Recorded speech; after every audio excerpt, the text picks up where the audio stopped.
A U.S. refrigerator factory will lay off 1,500 employees later this year ahead of a planned production change to laundry appliances, including washing machines and dryers. Electrolux, a home appliance manufacturer based in Sweden, announced a retooling at its South Carolina plant as part of a new joint venture agreement with the Midea Group, which will own 45% of the facility. Food preservation production will be phased out by July 2026, and fabric care is expected to start in the first half of 2027. The JV is expected to hire up to approximately 1,200 employees gradually across 2027 and 2028 as laundry appliance production ramps up. According to WYFF, all the laid-off employees will be offered severance packages and will be invited back to work in the retooled facility. Electrolux called the shutdown temporary, but said, quote, "We recognize the impact this decision will have on our valued employees. We are working closely with state and local agencies to support our employees and,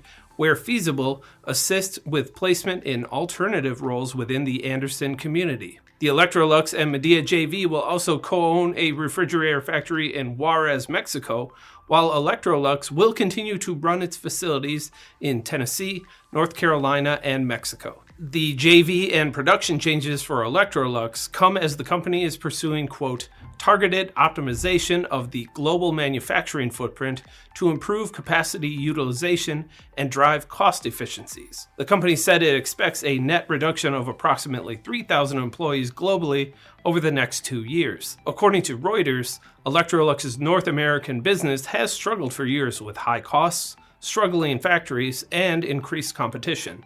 I'm Ben Munson, and this is Manufacturing Now.